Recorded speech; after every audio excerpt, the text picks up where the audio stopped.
Believe it or not, she does say yes when I ask her. I know before she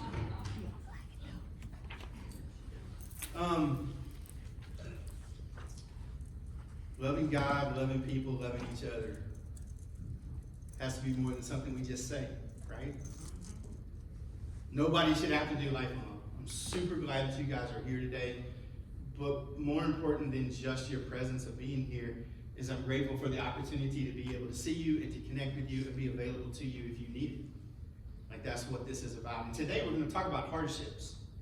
So we're in this summer sermon series about ordinary people, and we're reading these stories, or we're studying about these stories in the Bible that are about people just like us, regular folks, right? Just regular people, like people who go to a Trump rally and get shot, or call the police and get shot in their home, or people who go to the grocery store and bad things happen.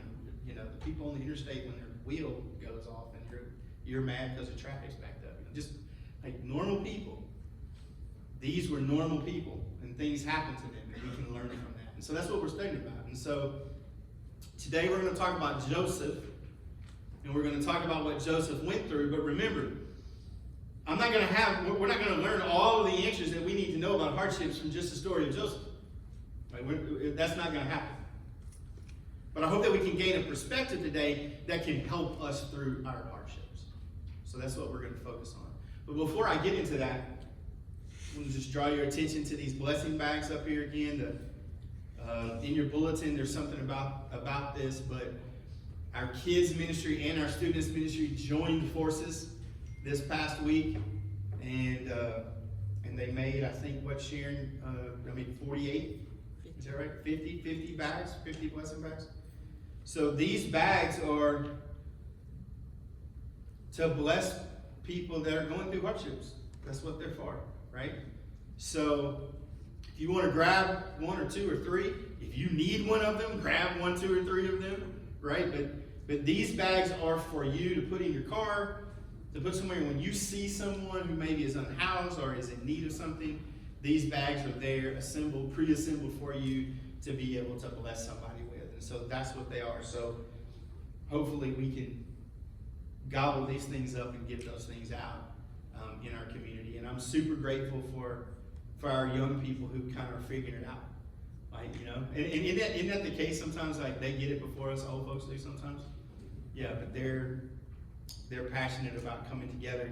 And they had a water balloon fight, and they ate pizza, so that's fun too, right? But you know what? They spent some of their time in the summer to bless other people, and I want to be more like that, right? So thank you guys, Nadia and Sharon and Liz. Thank you guys for doing that. Do you guys watch Survivor? I do.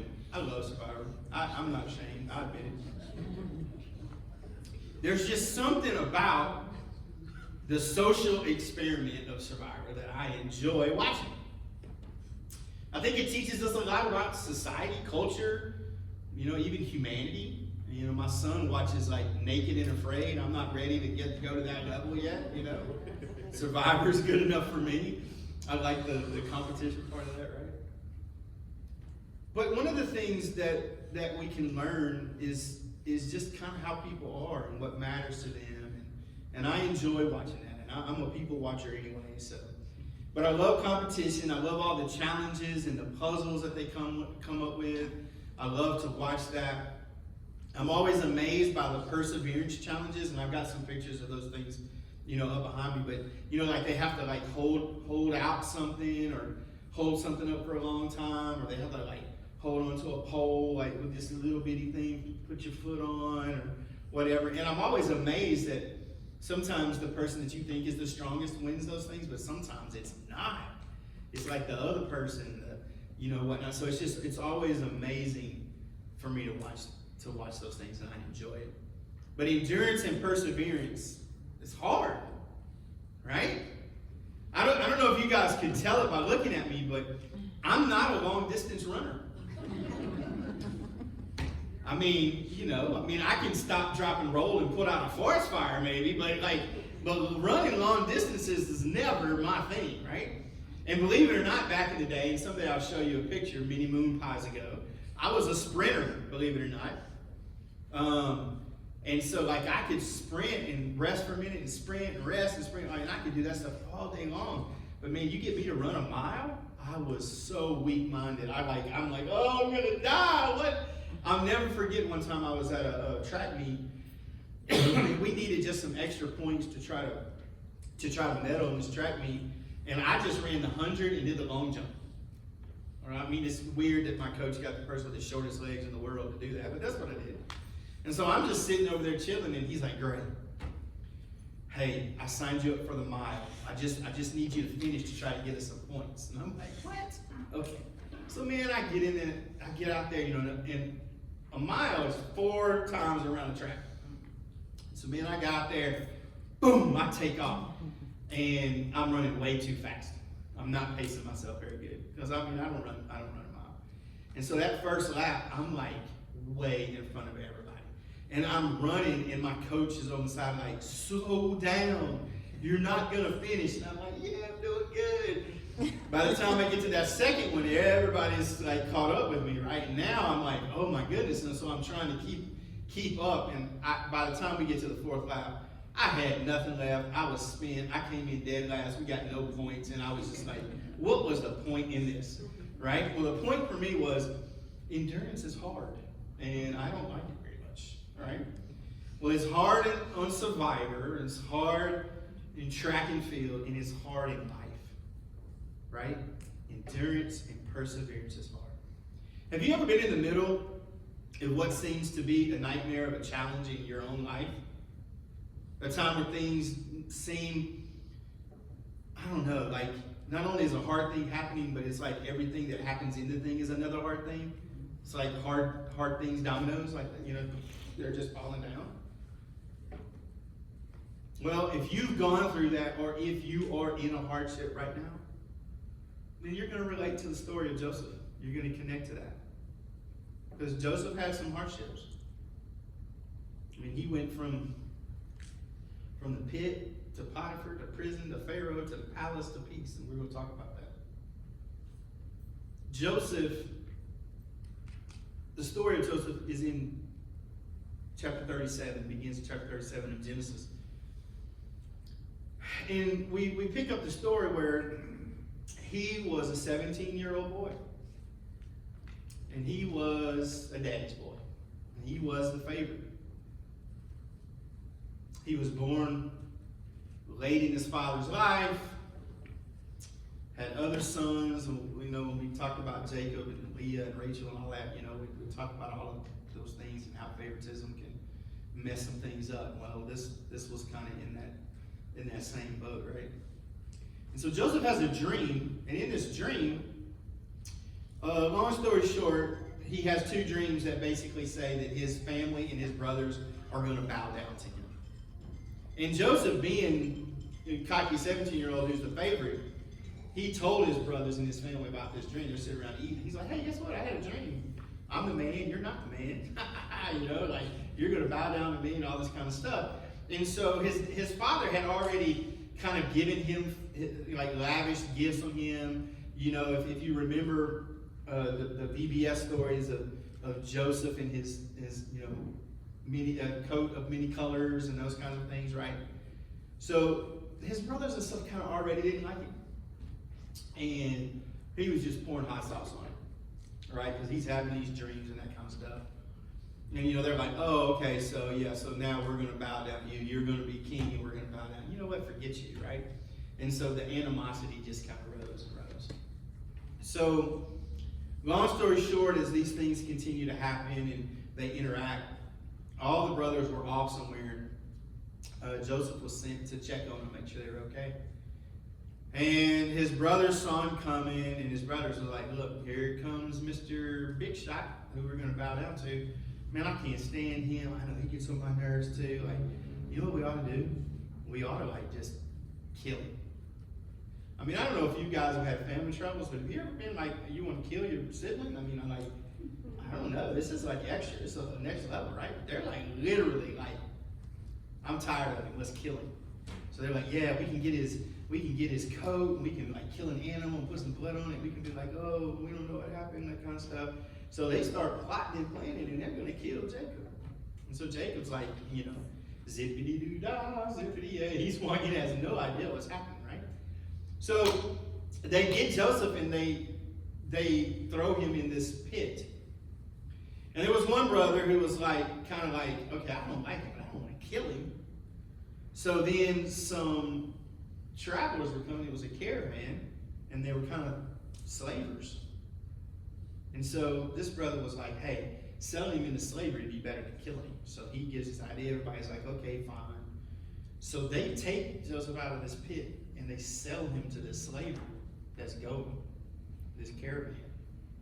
And then they take his coat, they put some blood on it, and they go back to their father. And they're like, an animal must have, we found his coat, an animal must have killed him on the way, this kind of stuff. And so they're like, hey, problem solved, he's out of our life, no more having to deal with him and that kind of stuff. And so, whatever. Okay. So let's just pause right there for a minute. That kind of seems extra, don't you think? I mean, my sister used to get on my nerves, but I wasn't ready to kill her or sell her off into slavery. I mean, maybe I felt like that for a little bit, but it kind of passed. I never followed through on it. Have you guys ever followed through on anything like that? No? Nobody good. Would you tell me if you did? Probably not. You probably shouldn't. You probably shouldn't tell me that. But anyway, this is talking about dysfunctional families. We all come from dysfunctional families. You know why? Because it's a family. But this is a whole nother level, right? Okay, well, so these slavers they go to Egypt. Egypt was the big power of that time in the world. And he gets sold to this guy named Potiphar, right? He's in Potiphar's house, and Potiphar's kind of a businessman guy, and Joseph comes in, he works really hard, he rises really quick, and he's kind of running the guy's business. And Potiphar's like, man, this slave is awesome. Joseph is incredible. He's got integrity, he's doing all of these things and that kind of stuff. Well, then Potiphar's wife was kind of thinking, well, you know what, he kind of looks sexy. Right? And so Joseph was in there one day, and Potiphar's wife came, and the Bible says she ripped his clothes off of him. Now, I don't know, this is just crazy. This is as the world turns kind of stuff. It's these are the days of our lives. So anyway, she wants to hook up with him. And Joseph is like, no, I can't, no, I can't do this with this. You're married, Potiphar, my boss. I can't do this. God, no, one of them will kill me. I can't, no, what are you doing? And long story short, she snatched his robe off of him. And the Bible says Joseph ran out the house butt naked. Just ran off, right? Now, I bet that was a scene, right? There you go. So then obviously this probably stirred some things up. And so when Potiphar comes home, what does Potiphar's wife do? Tells him his story. Joseph tried to rape me. He came in here and said, I barely got away with my life. He literally ran out of here naked. Because when you tell lies, if you tell half-truths, the lies are better and all that kind of stuff. So Potiphar's like, what in the world, this kind of stuff. So then they take Joseph and they throw him in jail. So now here he is, he's in prison. Okay. The brother had everything. His daddy loved him, had all these gifts. His brothers hated him. They threw him in a pit. They sold him off into slavery. He's a slave. He's trying to do, staying positive, trying to do the best I can. Homegirl tried to, playing games. He had to run out of there butt naked. Right now he's in jail. Not good. This is not good, right? You would feel like he has bad luck, right? So he gets in jail, and then he has dreams again. And he interprets these dreams, and he's meeting people, and he's talking, and next thing you know, everybody in the prison is coming to Jacob and asking him and talking. And so then Pharaoh has these weird dreams. And in these weird dreams, he's calling his advisors to interpret the dreams, and they don't know they don't know anything you're talking about. And there's two men that had been in Pharaoh's court that were in prison. And long story short, they were like, hey, we know a guy. We know a guy that can interpret dreams. So they called Joseph. By the way, I'm really zooming through this story really fast. So if you want to read it, go to Genesis 37 and read it. There's a lot more details. And then Joseph comes in. he interprets the dream, and basically the dream is like there's going to be so many years of bountiful harvest, and then after that there's going to be 7 years of famine. So that's what your dreams were and that kind of stuff. So you need to be prepared. So Pharaoh was just like, oh, Joseph, God has protected him. He's given his ability to interpret the dreams. Matter of fact, I think this thing, him being in jail, is dumb. I want him to come help me. And the next thing you know, Joseph is now second in command of all of Egypt and is put in charge of collecting all of the grain and the foods and the stuff to prepare for the famine that's coming. Okay? So you've got this story that I zoomed through, right? But it was just like, yeah, no, yeah, no, yeah, right? I mean, it's like, it's like an EKG of life, right? So he's there, and then what happens? Famine hits. Sure enough, 7 years of bountiful harvest, boom, famine hits, and now the people, all these people in this part of the world, they're like, they need food. And so here is Joseph's brothers. They're sent. I need you to go to Egypt, and I need you to get some food. I need you to do these things, whatnot. So they go, and then there's this whole exchange, right, between Joseph and his brothers. The brothers don't know that it's Joseph. They don't recognize him after all of this time and all of these things. And there's a whole thing about the younger brother Benjamin and a cup stuck in the sack. I mean, Joseph was playing some games a little bit, right? So long story short, they go back home, they get their father and the whole family, and they come back. And Joseph is able to save his people from the famine and from what was going on because he was second in command of all of Egypt. So he went from popular with Pops to the pit, Potiphar's house, to prison, to dealing with Pharaoh, to being in the palace second in command, to peace, where he was able to bring peace to his family. Now that's an incredible story. And it's amazing Joseph's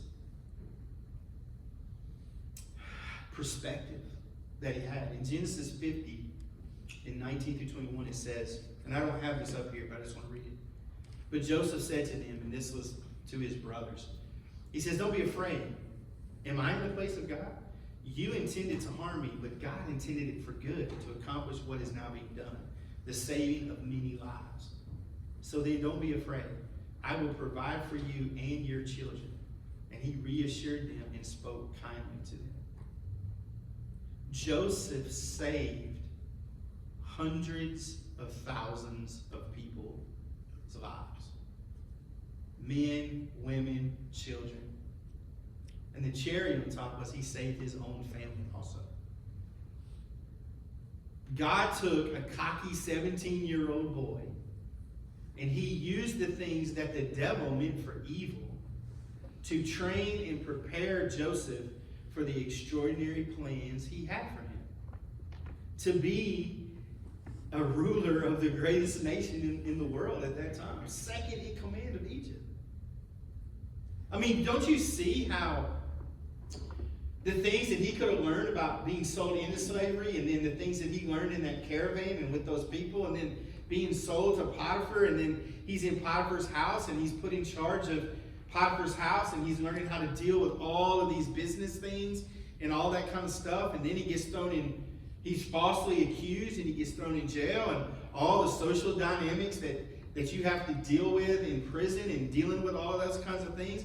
I mean, can you see how he's getting an education? He's being trained right now to be able to deal with all of those things. I mean, do you think being in Pharaoh's court, you would need to be a little savvy, a little street smart? Do you think you learn how to be savvy and street smart in prison? I think you probably do.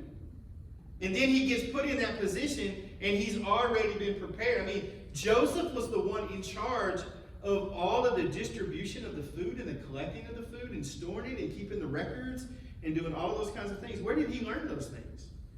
Probably when he was in Potiphar's house. And he's in charge of all of those things, right? So we have all of these things happening because God knew what was coming. And God was preparing Joseph to fulfill a need that only God could even know about. So here's what I want to propose to you guys today. I'm not going to solve all the questions you have about hardships and why you're going through with what you're going through. But I do know this. God never wastes a hardship. Amen. He never wastes it.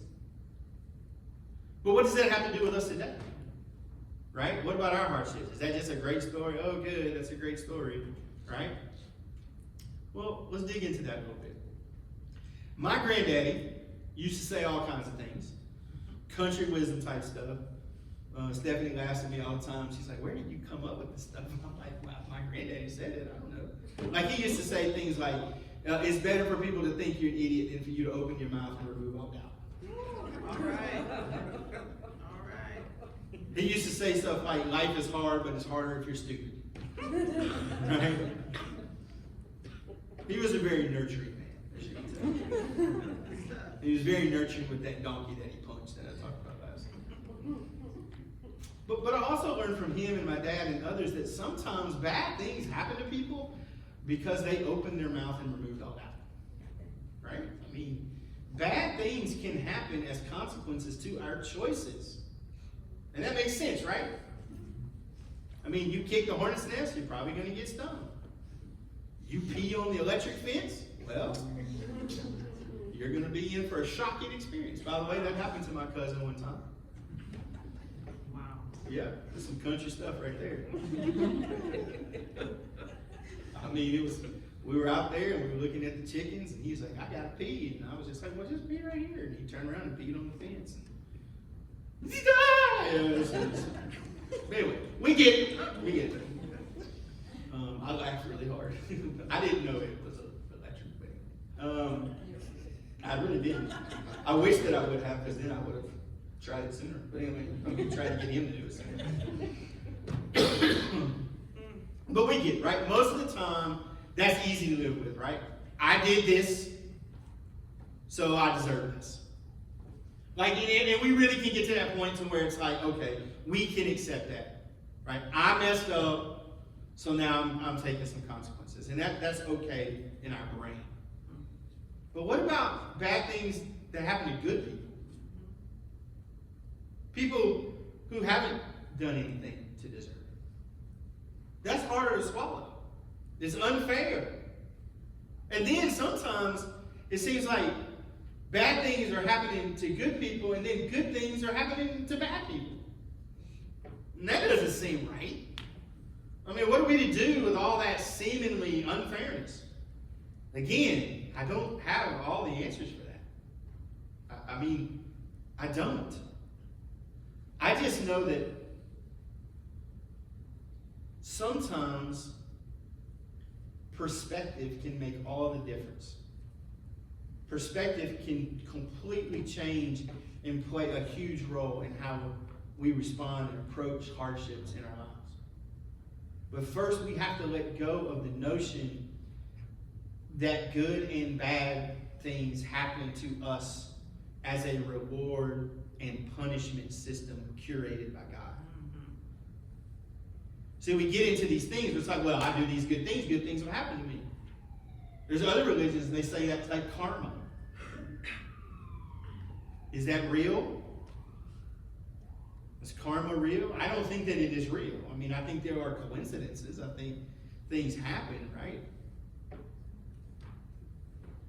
But it's not a system where it's like, oh, you did good things, so you're going to get good stuff. You know, in Christianity right now, there's this whole thing, this prosperity gospel that's like the most important thing that God cares about is like our health and wealth as Christians. And it's like, if you're a Christian and you do good things and you pray the right thing, then you're going to be blessed in those kind of ways. And there's a lot of people that are chasing that. Well, guys, that's not what Jesus came to die for. God is concerned about us, so he's concerned about this life and how we can love and bless people, but the most important thing to him is not us being the richest and most successful person in the world by the world's standards. Like that's not what all of that's about. So if you're wanting to be a follower of Jesus because you think you're going to strike it rich, let's talk. Matter of fact, following Jesus sometimes makes things harder. But look what Matthew 5, verses 44 through 47 say in the Message. It says, you're familiar with the old written law. Love your friend and its unwritten companion. Hate your enemy. I'm challenging that. I'm telling you to love your enemies. Let them bring out the best in you, not the worst. When someone gives you a hard time, respond with the supple moves of prayer. For then you are working out of your true selves, your God-created selves. This is what God does. He gives his best, the sun to warm and the rain to nourish, to everyone, regardless. The good and bad, the nice and nasty. If all you do is love the lovable, do you expect a bonus? Anybody can do that. If you simply say hello to those who greet you, do you expect a medal? Any run-of-the-mill sinner does that. Jesus is challenging our perspective. He's challenging us to respond differently to what is going on around us and to us. This scripture is telling us that God gives us all what we need, regardless of our good or bad status. He gives us the sun and the rain. God does not operate in a quid pro quo type arrangement with us. And we typically think of sun is good and bad and rain is bad, right, in our life. But the reality of it is we're talking about an agricultural society, right? And you have to have the sun and the rain to grow. So sometimes you're in the sun and you take your shirt off and it's like, vitamin D, I'm at the beach, oh, this is awesome. And then sometimes you're like, oh my goodness, it is so hot. It is beating me down. I need a fan. Like, Sharon, can you do one of the palm leaves on me? Like, that's hot. Right? And then sometimes it's rain. It's like, oh, we got to get out of the rain. Umbrella, this and that. And then sometimes little kids are like, it's raining. We're playing. Like, perspective. Perspective is really important in how you look at those things. But here's the thing. A plant, grass, a tree, corn, peas, watermelon, whatever, they're not going to grow without sun and rain. The good and the bad. The heat beating down on you, the wet getting you wet. God brings all of those things because he's trying to grow and nurture and those kinds of things. And life is no different. Sometimes that sun is going to feel good. Sometimes that sun is going to be like, man, they turning the heat up. Sometimes we're going to have rain in our life and we're like, oh, finally the rain is giving relief and I can grow and nourish me. And then sometimes you're going to be like, oh, I feel so swampy right now and my feet are wet. And when you've been in the water and your feet start wrinkling up and all that kind of stuff, you start feeling those kinds of things, right? So when God says he brings the sun and the rain on the just and the unjust, what he's saying is he's not playing some game about, oh, you did good, so I'll bring you good sunshine. Oh, you did bad sunshine, right? Or whatever. That's not. God loves all of us. He doesn't love the people who are doing good more than he loves the people who are doing bad. Matter of fact, Jesus came for the ones who were bad, right? Life is hard. God never said it wouldn't be, but he did say that he's going to be with us and that he's not going to waste the sun or the rain. He's going to use those things to produce something in us that can be used to bless others, used to love people. Our purpose, to love God, to love people, to love each other. All the sun and all of the rain in our lives are things that God uses to help us love better. But we have to choose to see it that way. We have to choose that perspective.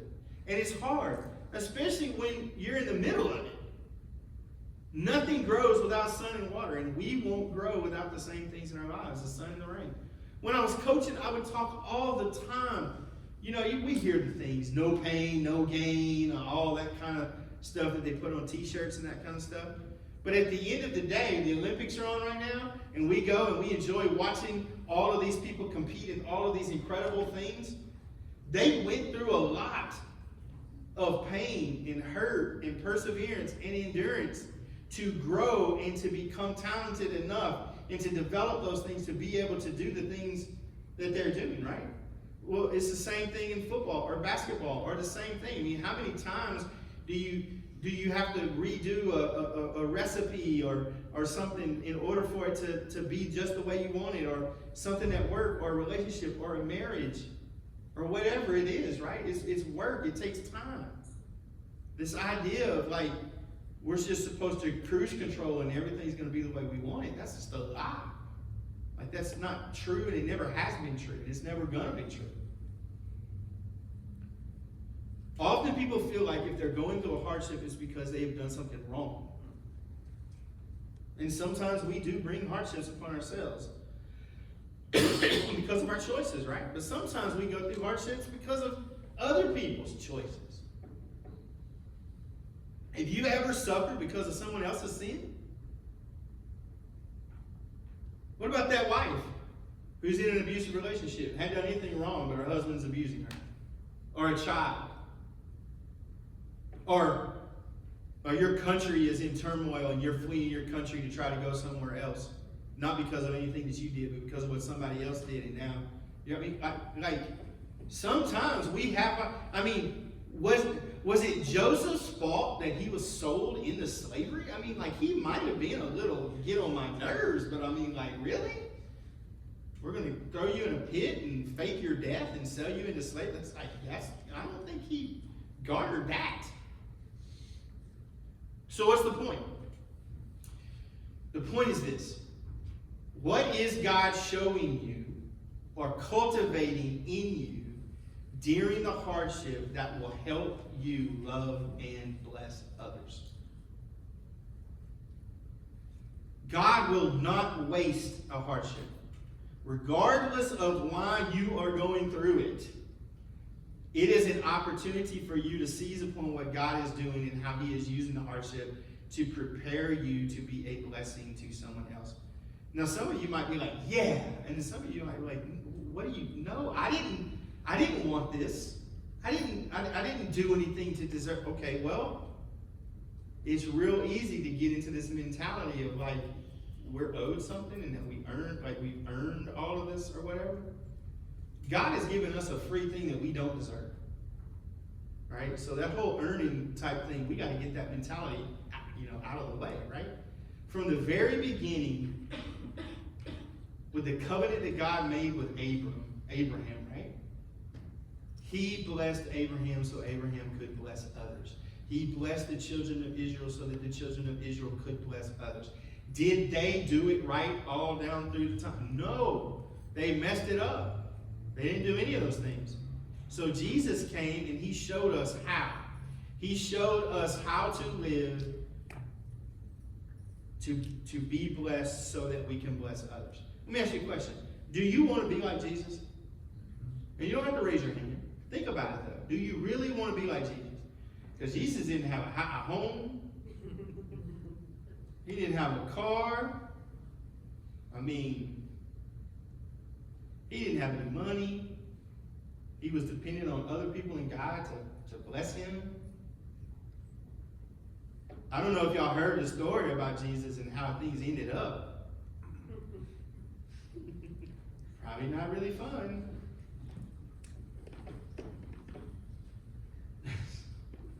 It's like, where do people get? It's like, oh yeah, we'll follow Jesus and everything will be easy and you will not have hardships. And like, it's like, wait a minute. Like, they killed Jesus. Like, I think if we're like him, people are probably not going to be real happy.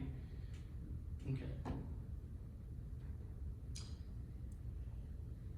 God blessed Joseph so that he could bless others. But part of the blessing was the hardship that he was going through.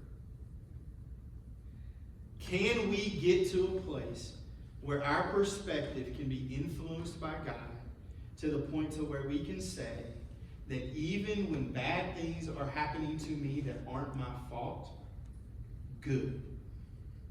God is teaching me. He's growing me.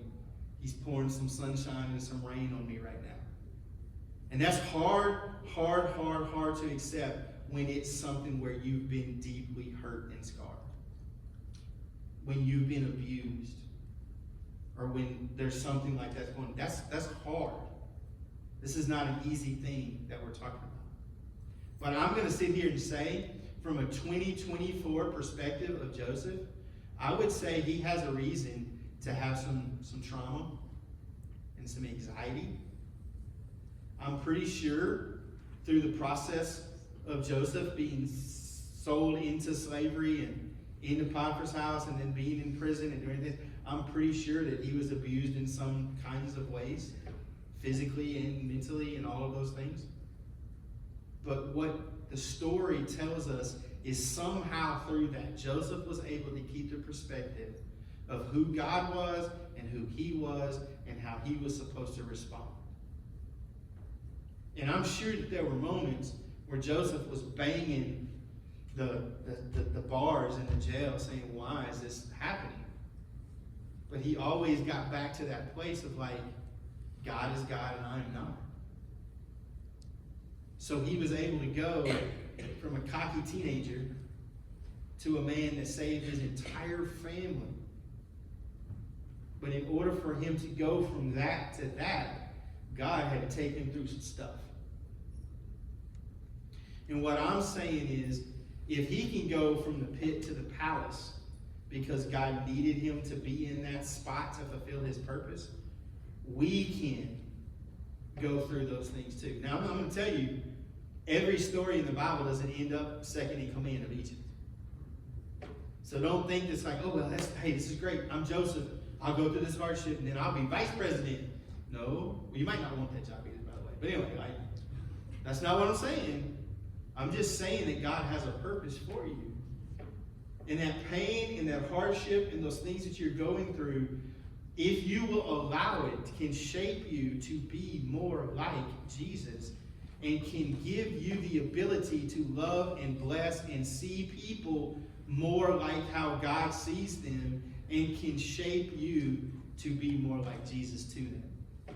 If you really look right now, the blessings that you have in your life on a human level with other people probably come from the hardships that you've had in your life. If your family's broken up, if you come from a family that maybe there was alcoholism or all those kinds of things, that can become a gift where now you can turn around and you can help other people who are in that situation. Or now you're more sensitive. I know for me working with, I came from a family that was divorced and all of these things and half sisters and half everybody else and all that kind of stuff. And so when I was working with young people and they were going through that, man, I was uniquely gifted to be able to speak life into those situations. But if I wouldn't have been in that, it would have been a lot harder for me to see those things. I was able to notice things in kids before we even knew that something was going on because I saw things that I struggled with in them, and I had empathy and discernment in how to interact with them because of what I went through. And if I hadn't gone through those things, I wouldn't have that. So if you can get to the place where you can understand that God doesn't waste a hardship, and whatever hardship that you're going through in your life, if you can believe and trust that God is going to, even if God didn't intend it, even if somebody else sinned, even if the devil is attacking you, God can still take that thing that the devil meant for bad to hurt you, to harm you, to beat you down, to keep you down. God can use that to turn you into a powerful, powerful ally of him in loving other people. Amen. But if we stay focused on ourselves, we're going to be whiners and complainers, and we're just going to chase the prosperity gospel of I'm in this for me instead of somebody else.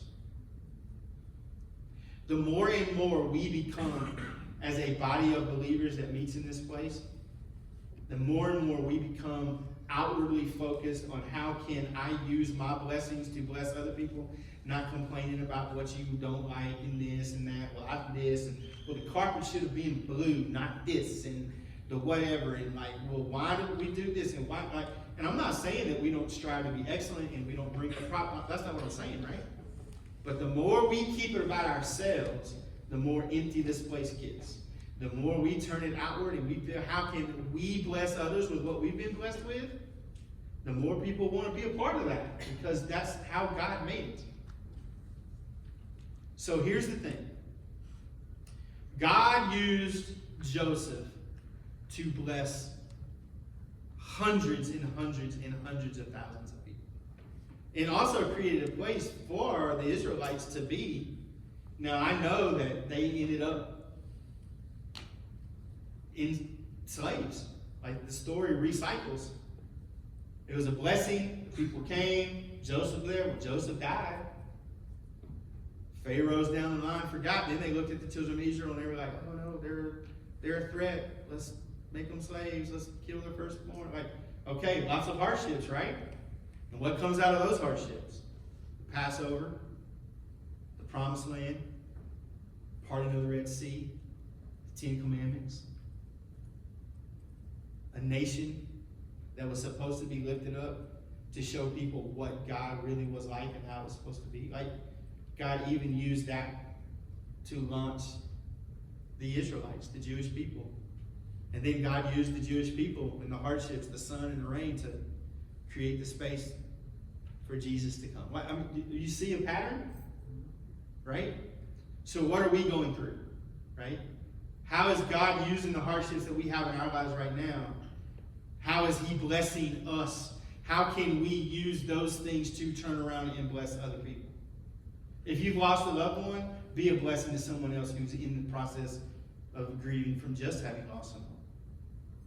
If you've been down and out and not having anything and you're broke and you don't know how you're going to make ends meet, and now you've come out of that, look for other people who are in that situation and bless them. Teach them. Love on them. If you are blessed to be able to go through life and now you're old as dirt and you're a survivor, turn around and bless somebody else that's not old as dirt yet. They're going to get there. But tell them the things that you've learned and the hardships and the things that you've gone through. And hopefully I'm way better at that at 50 than I was at 25. And I hope I'm better at that at 75 than I am at 50. I hope that I'm able to use those hardships and those things that have happened to bless other people. So what's the takeaway, right? We talked about all of this and whatever. So what now? All right, here's 3 things that you need to remember when you're dealing with hardship in your life that I think can help you keep that godly perspective. And then we'll go through those 3 things and we'll be done, okay? First, remember God's promises.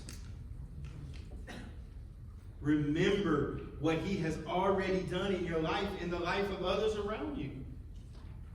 Think about it. Look around. You're here right now. You've been blessed.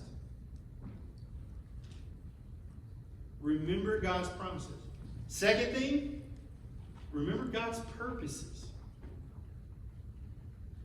Remember what he's called you to do, to love God, to love people, to love each other, to love your community, to love Long Beach. Right? Remember, his purposes are our purposes. We have been blessed so that we can bless. That's what this is about. That's why God allows hardships to happen. I mean, he could Harry Potter the whole thing and make it go away. But we wouldn't grow. Right?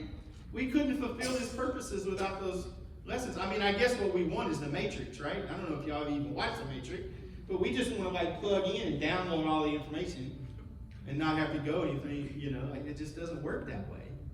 You can't, Chris can't write a book about life experiences and then you sleep on it and by osmosis, you know, like, it just doesn't work that way. So remember God's promises, remember God's purposes. And then last, you got to trust God. And isn't that the hard part? Because we want control of it. We want to hold on to it. But God is saying, let go. I got you. Now, if you think let go, I got you means no more hardship, well, you might want to grab back home because that's not what God's talking about. God's saying, let go. Whatever happens, I'm going to bless you so that you can bless others through it. John Wayne said, courage is being afraid and saddling up anyway. God is calling us to have courage. We're going to be afraid sometimes. We're going to be unsure. We're going to be sad. I mean, have you read Proverbs and Psalms and the laments and all of those things? I mean, life's going to kick you in the teeth sometimes. And following Jesus is not, the reason is this is not like some self-help thing where it's like, follow Jesus, won't get kicked in the teeth. No, sometimes you'll get kicked in the teeth because you're following Jesus. But what's the goal? Is the goal to not have to go through hardship? Or is the goal for us to love others the way we have been loved? Because if our goal is for us to bless and love others, and whatever hardship that we go through that helps us know how to do that better, we need to have the perspective of, good. That helps me be more like Jesus. And when you're struggling, and when you're like Joseph, hands on those bars, like, why am I having to go through this? We need to be the people in the jail cell with them saying, hey, it's okay. I've been there. Hey, as a matter of fact, let's scream together. 1, 2, 3, yell, right? Like, help them go through that to get to the other side. But at the end of the day, from the beginning, right, from Abraham all the way to us in Long Beach right now, God blesses so that we can bless. God loves us so that we can love others. Jesus died and was raised so that we can have new life and help other people have new life as well. We're not going to fix everybody. Everybody's not going to be as perfect as me or you or whoever. Sharon, just you laughing loud as I'll say her. Like, right? It's not ever going to happen. But Jesus didn't die so we could make a whole bunch of graves. That would make the world worse. I promise you. There's only one of me. God was like, yep, no, we're going to do another one. I mean, not doing that one again. He did that with all of us, right? You are blessed. We are blessed so that we can bless others. We are loved so that we can love others. It has to get from here to our hands and our feet. It can't be something that we just believe. It has to be something that we do. Love does. Not just believe. It does. So my challenge, if you're going through a hardship and you need somebody to hold your hand or grab onto the prison bars and scream with you, we're here to do that. Okay? But I'm glad that God's refining you. Use that. Use that sun and rain to shape you to be like Jesus so that you can bless others. Because I promise you, God does not waste any sunshine or any rain in our lives. So I hope that you can have comfort for that. I wish that I had no, I don't. I was going to say I wish I could just push a button and you're not going, but that's the whole point, right? My prayer is that you will go through the suffering with the perspective that God is refining you for something better, for something greater, so that you can bless, so that you can love other people better than you do now. Let's pray. Dear Heavenly Father, thank you so much for Jesus. Thank you for the hardships that you went through to show us how to walk through those hardships. God, thank you for stories like Joseph that, I mean, to be honest, God, is so extreme when we think about that whole story. But that your hand was covering Joseph all through that story. Thank you for showing us that your hand is covering us. God, help us to have the perspective and to understand that relief from all suffering is not the goal. The goal is for us to love others the way you have loved us. Help us be about that. Help us to use the pain and hardships in our life to do that, to bless others. And it's in Jesus' name we pray.